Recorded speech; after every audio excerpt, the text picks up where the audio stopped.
morning, everybody. Thanks for joining me here. Really appreciate it. These things are getting stirred up over here. I've got today's lesson 264. I am surrounded by the love of God.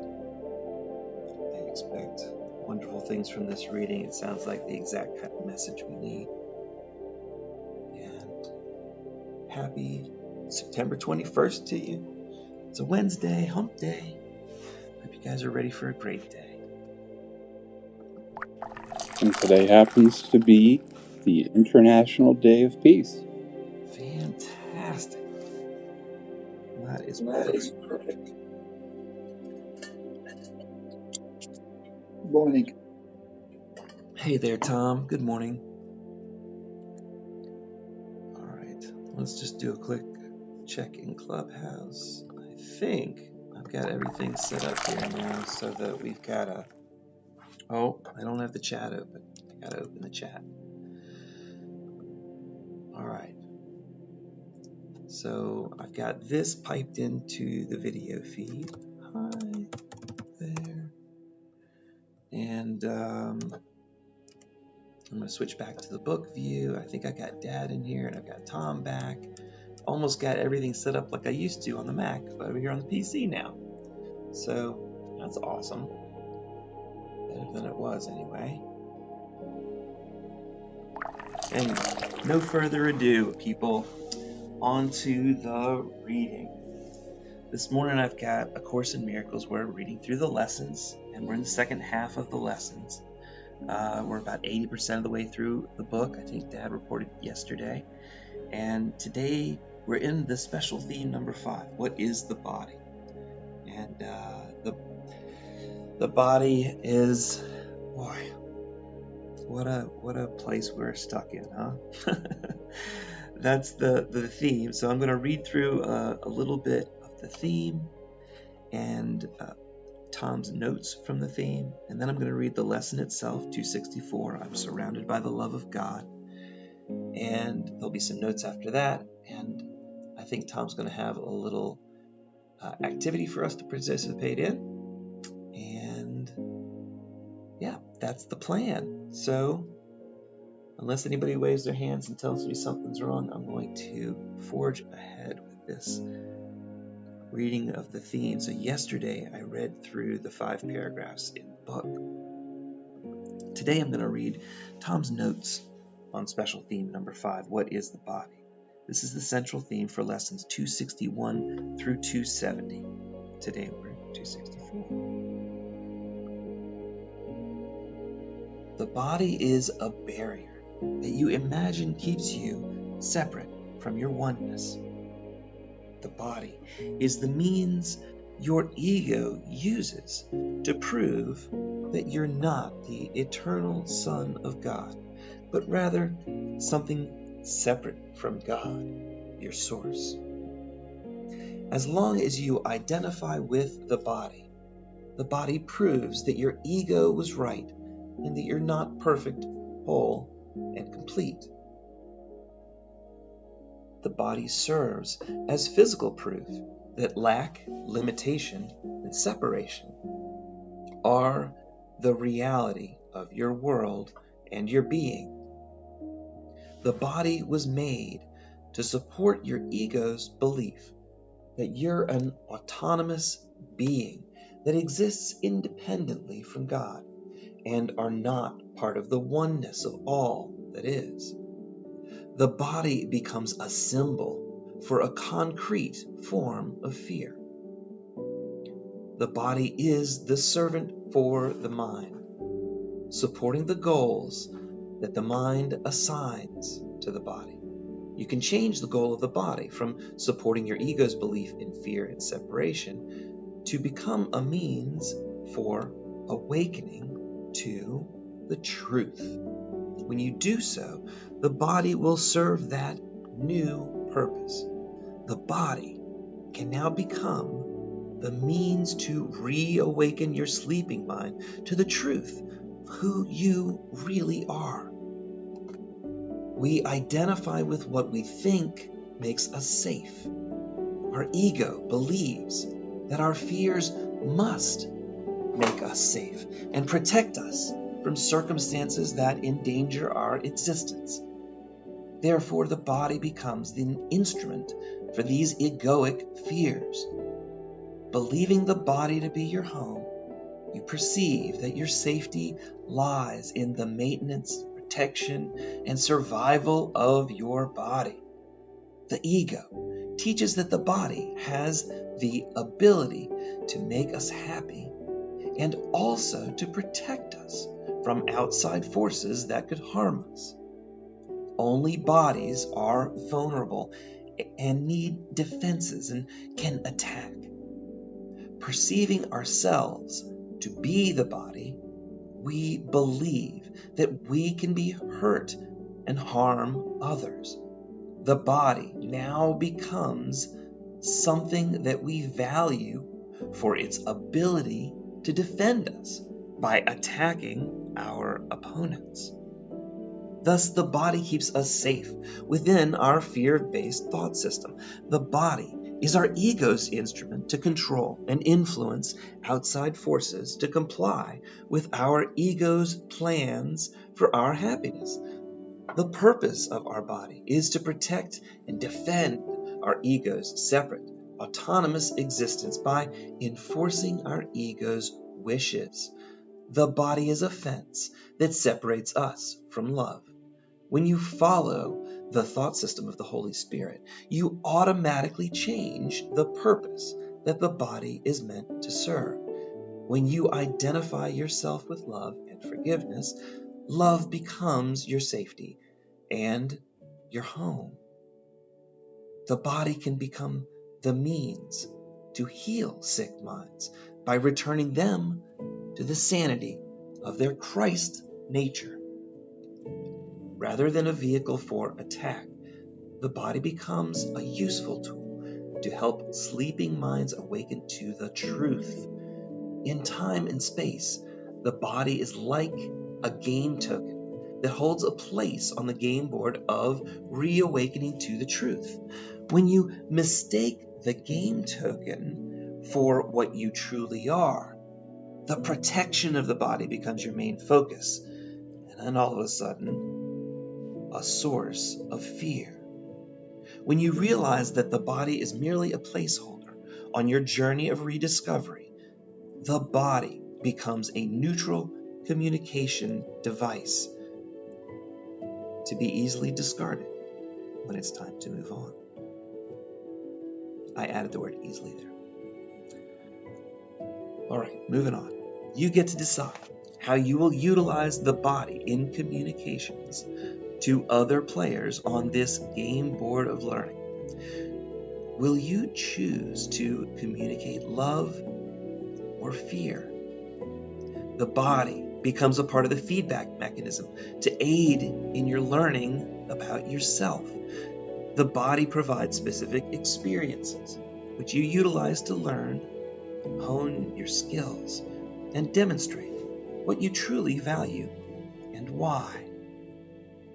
In my early years, I studied the Rosicrucian philosophy. Rosicrucians have a motto, as above, so below.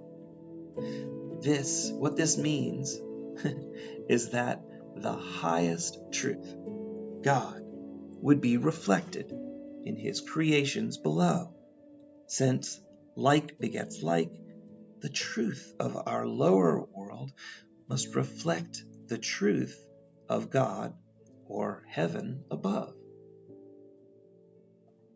In the upside down world of the ego's motto is, as below, so above. And if the ego knew the truth that God was only love, this inversion of the motto wouldn't be a problem, because if as above, so below is true, it implies this as below, so above too. It's also got to be true. Unfortunately, in the role reversal of the ego, not God, becomes the source for your perception, and God's knowledge has been replaced by the uncertainty of the ego's misperceptions and erroneous judgments and misunderstandings, and trouble ensues. As above, so below is based on God's knowledge of the truth. As below, so above is based on the ego's efforts to make the false appear true with bravado and moronic stuff. I'm adding in that piece. As below, so above allows your ego to make a false world filled with soap operas and dramas based on its erroneous beliefs in lack, limitation, and separation. To the ego then uses this imagined world of fear, and it projects its limiting beliefs right above into the heavens and ultimately onto God himself. Your ego's projections change a God of love into a God of lack, limitation, separation, and ultimately we make him out to be a fool. The ego has taken differentiation within the one self to mean differences. The ego then judges these differences to be separate, autonomous beings, independent from the one self. Differentiation doesn't mean different. Time provides a game board for differentiation.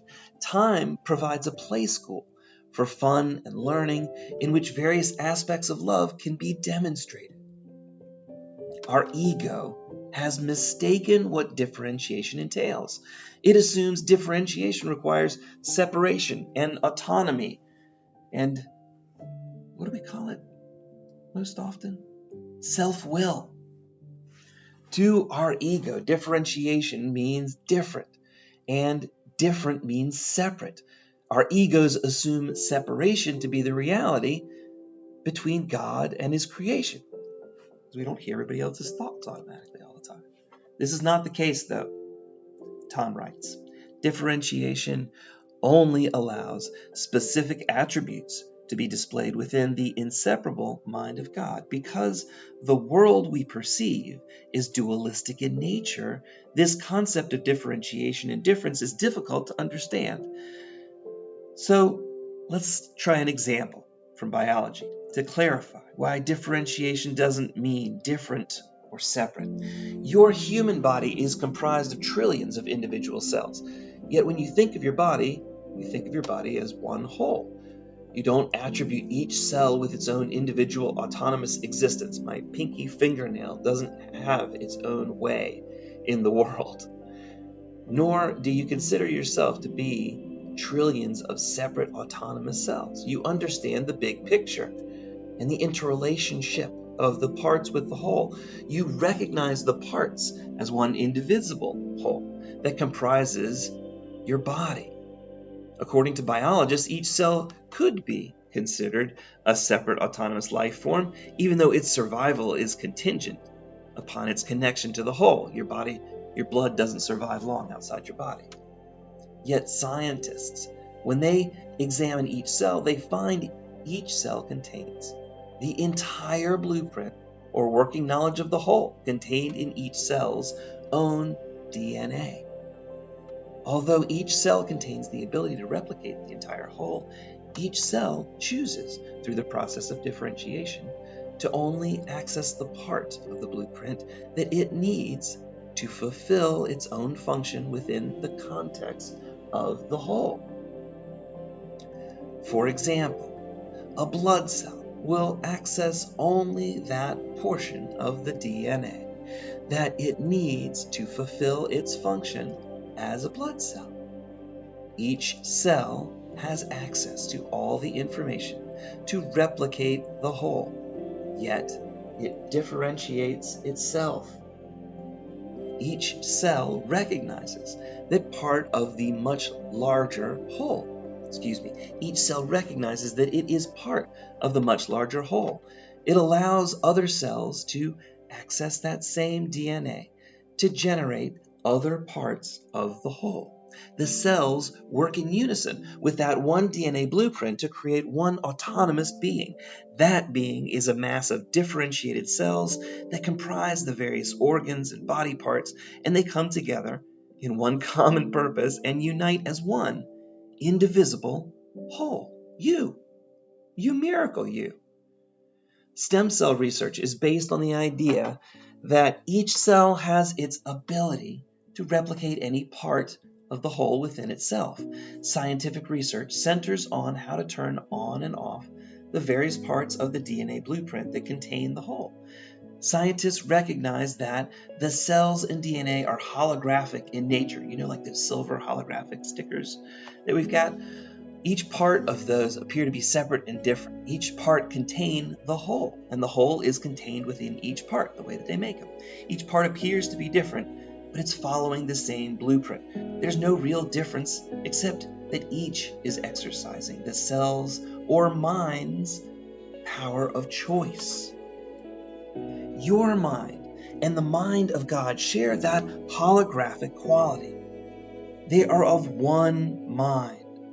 Creation is the extension of that one mind. Unlike the physical birthing process, creation doesn't involve the extrusion of some parts of God and then become separate. Those things become separate from their source. Extension maintains the oneness and the holographic nature of mind. There is no separation. You can experience differentiation, yet there are no differences, for all have access to the totality of all that is, right? In that same way that our soul is one with God, DNA is one with our whole body. It replicates our whole body. Same. Time provides a game board in which differentiation can appear to be real. Differentiation provides an opportunity to learn, demonstrate, and be a certain aspect of love that can't be experienced in the oneness of heaven. Right up in heaven, it's all brightness and all light. There's no shadow. There's no differentiation. There's nothing to rub up against to find out whether or not I can show up as love this way. Time provides a medium for the various aspects of love to appear as separate components so that abstract oneself can know, demonstrate, and be all the attributes of love. The body makes the appearance of lack, limitation, and separation seem real, and they provide the medium whereby the individual aspects of love, like forgiveness and helpfulness, can be demonstrated in concrete and specific forms. God is living us, and we are the various aspects of love in which the abstract oneself can know and be those specific attributes through our differentiations. That's one of the most important sentences in this section of the book, I think. God is living us. We are the various aspects of love in which the abstract oneself can know and be those specific attributes through our differentiation. On earth, the body provides the means by which the mind can pursue an aspect of love called forgiveness. The body can be used to communicate and teach that nothing causes you to lose your inner peace unless your mind chooses to allow it. The body can be an instrument to teach that fear is not real and that you are the source for your experiences. The body can be used to demonstrate and help others realize that love is the creative process in which time is utilized to reawaken sleeping minds to their true magnificence as their Christ self, their higher self. The body can teach that you are a spiritual being having an earthly experience, and that your true reality is the holographic mind of your higher self, your capital S self, big S self, that you share with God. Sometimes we call it our soul, but it's our true Christ nature that we talk about in A Course in Miracles. You are not the body. You are an infinite focus of consciousness. You are an infinite focus of consciousness. Wow, Tom, I missed that sentence the last 4 times I read it. That is awesome. You are an infinite focus of consciousness. I want it on a t-shirt. Accidentally opened the notebook in the Kindle here. There we go. I got it back now. Sorry about that. You're not the body. You're an infinite focus of consciousness. You are a feedback loop that allows you to witness the effects of the choices you are making in the depth of your mind that rests along with the mind of God. Each thought is the vibration of creation, which you use to communicate to the world in an attempt to experience communion with all of life. You are part of the shared mind of God. You are pure spirit, unaffected by anything. You have been given the power to choose, and therefore you create your own experiences as you would have them be. Do not choose and accept your ego's little s self as your reality. You're not the egoic part of the mind that claims to be affected by outside forces that are beyond your control. Instead, you are the creator of your world and are 100% responsible for your feelings and interpretations. The body is a neutral communication device. Communication is your attempt to rest in communion with your source and all of creation. On earth, what you choose to perceive, believe, and accept as your truth is what you will radiate through your communication device called the body. Your body is also a teaching and learning device. What you communicate and teach is what you have allowed inside of your consciousness. You teach what you believe, and your beliefs reflect what you value. Your mind does not reside in the body, but the body is within the field of your mind, right? Your brain is inside your skull, obviously, but we're talking about the higher consciousness mind, and that extends with your aura much bigger than your body. The mind's thoughts are the creative force that powers your experiences. Your body allows you to communicate with others what you value and why. Will you choose to communicate your ego's belief in lack, limitation, separation, and fear? Or will you choose to communicate love, forgiveness, and the joining?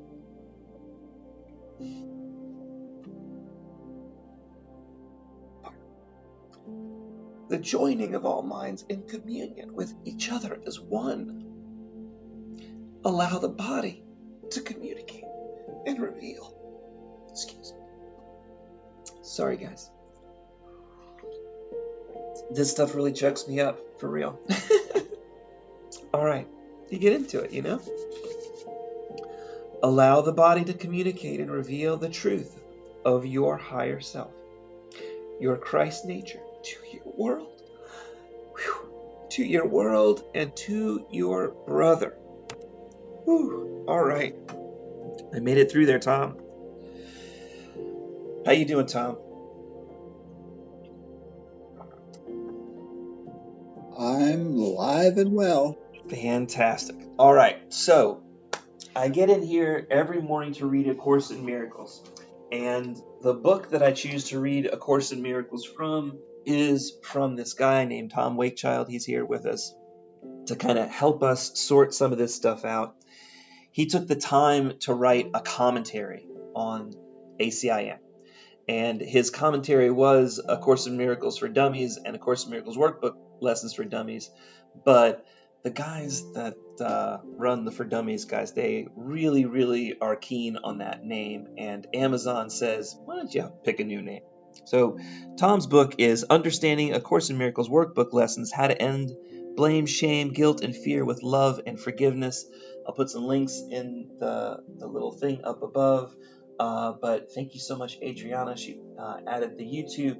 There's a live stream going on right now, so I'm streaming out from my computer this book, and it's available to you up on that YouTube. Later on, I'll replace it with acourseinmiracles.live. that is where I put the YouTube every single day. So throughout the day, if you want to go revisit this, and I listened to 2 days ago mornings last night to go to sleep, it's a helpful thing to review. You get to go through what we've got as our lesson of the day, and in the back end of the book, I'm reading the special themes first because it encapsulates these 10 lessons. The lessons are actually really short. So I'm going to read through the lesson. Tom's going to lead us in activity, and we're going to have some discussion after that.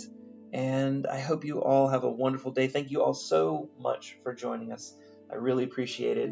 It's helpful to read and get reflections back and understand how this can actually help us change stuff in our life. This is a really practical course to learn how to produce miracles in the life, just like the title says. So, lesson 264, I am surrounded by the love of God. It starts out in prayer. Father, you stand before me and behind, beside me, in the place I see myself and everywhere I go. You are in all the things I look upon, the sounds I hear, and every hand that reaches for my own. In you, time disappears, and place becomes a meaningless, egoic belief. For what surrounds your Son and keeps your Son safe is love itself. There is no source but God's love, and nothing is that does not share God's love's holiness. There is nothing that stands beyond your one creation, or without the love which holds all things within itself. Father, your child, me, is like yourself. You, only love. Father, the actual words in the book are, Father, your Son is like yourself, only love. But think about it as me, take that to yourself. Father, your Son is like yourself, only love. We come to you in your own name today to be at peace within God's everlasting love. My brother, join with me in this today. This is salvation's prayer. We must not join in what will save the world. Must we not join in what will save the world along with us? All right, I'll read that prayer again a little bit later on probably, but here are the notes on this lesson from Tom's book. I'm surrounded by the love of God. About that time. God is only love, and love has no opposites, for fear is not real. Love keeps all creation safe. We are an expression of that love. In time, love is the creative process in which time is utilized to reawaken sleeping minds to their true magnificence as the Christ. All right. Tom? Thank you, Lee. Today it says, lesson 264 says, I am surrounded by the love of God. And it's interesting, this theme is about what the body is. And the Course says that the body is a fence. It's designed to separate. And when we've gone through these first 4 days, we really haven't talked much about the body, on the surface, not as we perceive it. The first said, God is my refuge and security. The second was, let me perceive no differences today. Yesterday was, my holy vision sees all things as pure. And today, I am surrounded by the love of God. When are they going to talk about what the body is?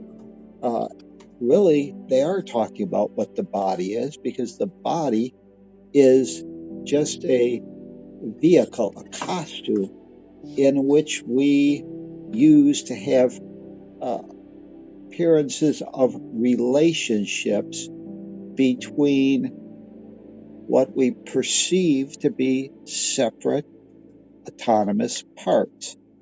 And this lesson today is saying that, again, we've got it all wrong, that the body is not something that separates us, that actually you are individuated consciousness and part of a holographic mind of God. And this lesson starts off with the idea that I am surrounded by the love of God. And it says that God or love is before me, behind me, beside me, in the place of I see myself, and everywhere I go, it's in all those things. It says you, which is in this case God, are in all things I look upon, the sounds I hear, and every hand that reaches for my own. So it's saying that we're surrounded by love and we are uh, part of that love because love is inside us. And that any time we reach out, we're really reaching out and being able to demonstrate aspects of love, or if we want to perceive ourselves as a body and live in fear, we will perceive the body as an instrument for separation, something we need to protect, and its purpose will now shift to actually attack or building those walls that we perceive to keep ourselves safe. So today, I hope you have a piece of paper and pencil. And what I'd like to ask you to do is to write down 3 things you believe about relationships. Because what this play school is really designed for is for us to enter into relationships with various other aspects of that one self, to actually take on some type of differentiation and to see how, if we assume or want to take on the appearance of differentiation, take on only certain aspects of being that whole, what type of relationship do we have with the whole? So what I'd like you to do is to write down 3 things that you believe about your relationships. So take a moment and do that now.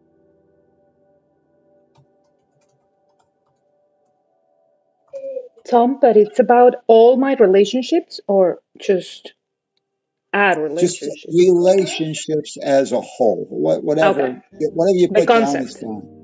Yeah. Okay.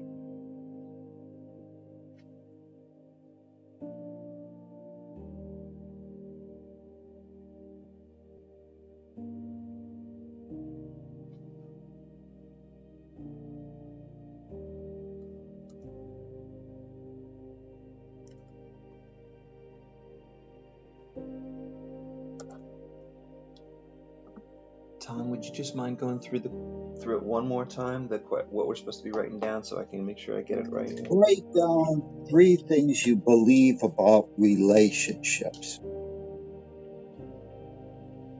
So what is their purpose? What are they designed to do? 3 things you believe about them.